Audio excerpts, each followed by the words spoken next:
guys, so I haven't vlogged in a while, so I figured tonight would be a very good night to vlog. I just had a Christmas party and it was so much fun, but I'm a little hyper right now. But yeah, I want to show you my friend. She was like, I'm sure you have one of these already because I'm a photographer and I love photography. And she got me this little necklace. There's a camera on it. But I actually don't have one, and so that was really cool. I'm a little bit sick still, so my cough is really bad. But yeah, these are pajamas that my other friend got me, and she got me matching bottoms. And there's also a beanie, but I look kind of weird wearing it with a ponytail.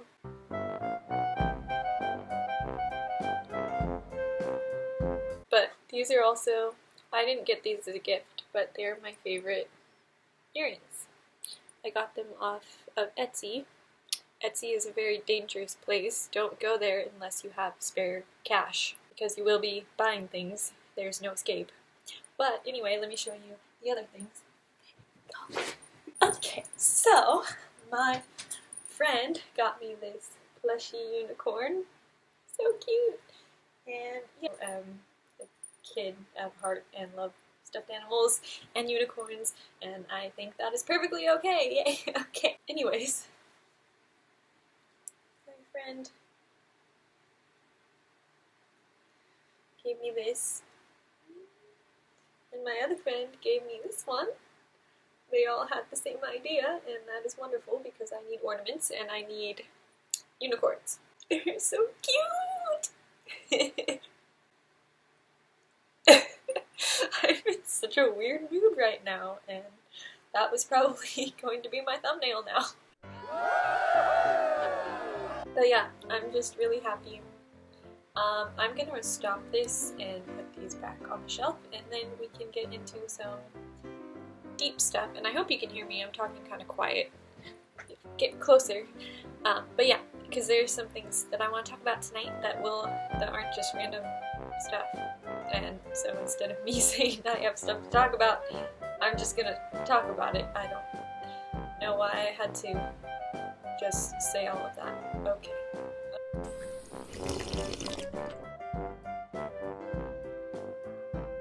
Okay, so I wanted to talk about panic attacks.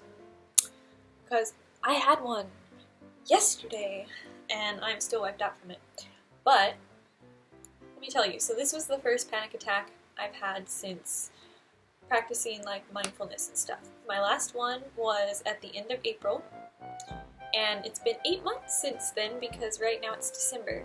And so I'm choosing to look at the positive side of this and saying, wow, that was a long period of time before I got a severe episode / panic attack, because back in April, before I found my life coach and everything, it was really bad and I was getting them daily. And so even though I feel like it's a setback and it gives me anxiety that it's going to happen again, I am also really happy that I made it that long without anything happening.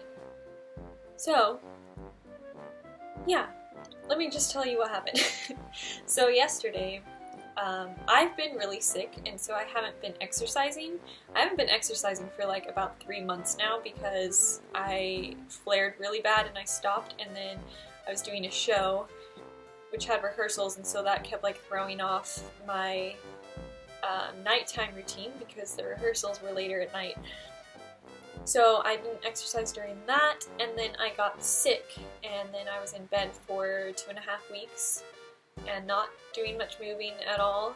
And yeah, so my body got really deconditioned. So when I tried to get up yesterday, it was my first time that was like really out of bed, like feeling good, and my POTS was just acting up a bit. So for those of you who don't know what POTS is, I made a video. I'm not going to explain it here because this isn't the time for that. I just hiccuped. But basically, my heart was going pretty crazy. at the mall. I had to go to the mall because I had to finish my Christmas shopping for people. And so when I got there, I knew it was off because like the second I got out of the car, I just felt super anxious and my heart was pounding faster than normal when I was trying to walk to the stores. So it was like a struggle, and I was trying to keep it together because I'm pretty good at doing that now. And then I got to Macy's. Oh, Macy's. But yeah, so I rode an escalator. Escalators give me anxiety. That is very stupid, I know. But they give me anxiety because I have a fear of heights and my depth perception is off because I also have astigmatism, which is why I wear glasses. My body's just broken, okay? We'll just stop right there. But anyway, so riding the escalator, it was a glass one, so I could see like down the sides, and we were like on the second floor, and so it was like really high and it was giving me anxiety, and that on top of walking with a fast heart rate was not good. And then when we got there, the person I was with had to go to the bathroom, so I should also mention I don't like being alone out in public because it's fine if people are around, but on this particular floor we were on, there was like one person. And that always freaks me out because I worry if I pass out or like get an episode, no one's going to be around and no one's going to see me and I'm going to die alone on a floor in the middle of the pajama aisle. That's where we were. Yeah, so he was off. He went to use the bathroom. I was by myself. I look around, there's no chairs anywhere. So my heart's like pounding. I'd say it's probably like 130 BPM. And I'm like looking around for a chair because in order for my heart rate to slow down, I gotta sit down and let the blood stop pooling in my legs. But there was no chair. And so that started panicking me because I'm like, okay, well, I can't like lay down on the floor. And then I was like, I kind of want to check this heart rate because it doesn't feel right. But when I looked in my purse, I forgot my heart monitor. For those of you who don't know what a heart monitor is, this is my heart monitor. Ha!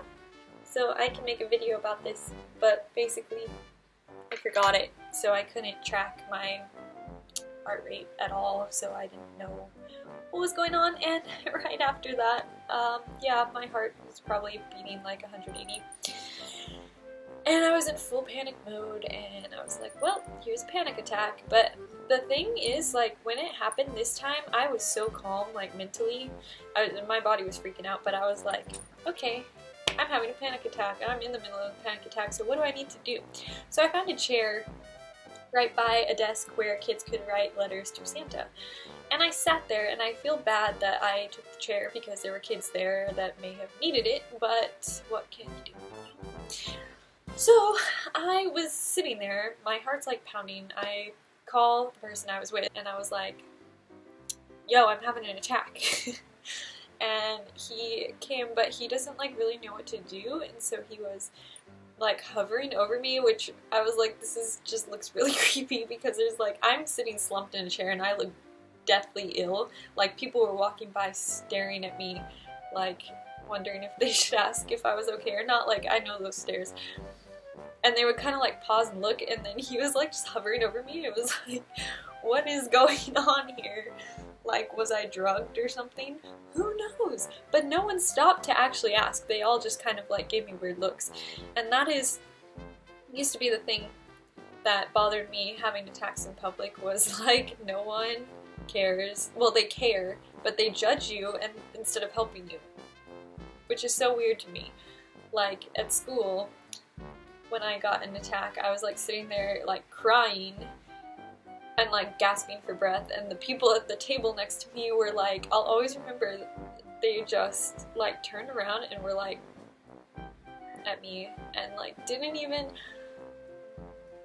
even ask. And like, you can't expect people to ask, you can't expect them to help you, because in my opinion, your life and what you do with it is solely your responsibility. So no one has an obligation to help you. However, it's always nice to have someone help you, especially if you're like dying. So, you know, you kind of expect people to help you out, I guess, or like ask if you're okay or not, but no one really does that. And that's been a really surprising thing to me since getting diagnosed and having panic attacks and tachycardia episodes in public is that people just don't care. And so you're on your own, man. And so yeah, back to the story. Sorry, I digress. But I was sitting just like slumped in the chair. I'm supposed to lay down when these episodes happen because that's what makes them go away the fastest. And there was no place to lay down, so I'm kind of like ooching in the chair, and I'm like sitting out like this with my legs like way far out in the aisle. And like, it was, I'm sure it looked so ridiculous.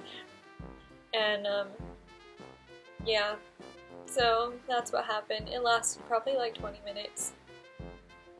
But I'm really proud of myself because normally after this happens, I lose my spoons. So I lose all of my energy and I'm completely wiped out until like the next few days. But after this happened, I got right back up and I kept shopping. So I'm really proud of myself.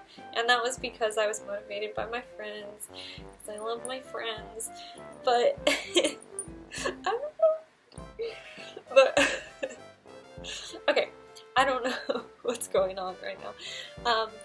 But yeah, so I'm really, really proud of myself for continuing to do what I needed to get done. And I still had some energy. Granted, today I was really tired and I felt really, like, antisocial. At the party tonight, like, not as social as usual. I can't speak. Hiccuped. But yeah, so that's what happened. And I just wanted to like tell that story because the mindfulness stuff helped a lot. And this was my first time having an attack since doing all of that. And it made it so much easier for me mentally, and my body recovered physically. I just kept telling myself, yo, it's gonna take could take up to 40 minutes for the body to get all of this out of its system, so I knew not to freak out when my heart rate wasn't slowing down because it was just normal to be running on adrenaline at that point. And that really, really helped me because I was like, I'm just gonna stand by and let my body do its thing. And that's never happened before. Usually I'm trying to like fight it or trying to get it to calm down. And this time it was like I was standing there just observing what was happening. And they always say that like during meditations and stuff to like just observe. But you don't really know what that means until you're in a situation where you have to do that. And that was me yesterday. And so I just kind of like let myself space out, and I probably looked super weird because I was just like staring, and then I just closed my eyes and I thought about meditations I like to do, and I just thought about my breath, made sure I was breathing from my diaphragm, breathing slowly so I wasn't hyperventilating, and I was just basically thinking about the biological factors of what was happening instead of freaking out over feeling like I was dying. And that really helped me because I knew what I was feeling was normal, and so I was like, how can I best help my body get over this quickly? And the answer is to be as calm mentally as possible so your parasympathetic nervous system can start working and getting that heart rate down. But yeah, so I just wanted to tell you guys that like this stuff works. Mindfulness, meditation, don't listen to people who tell you it doesn't work, because it does. And you may have to, like, there's no set formula for what's gonna work for what people. People have things that they like better than others.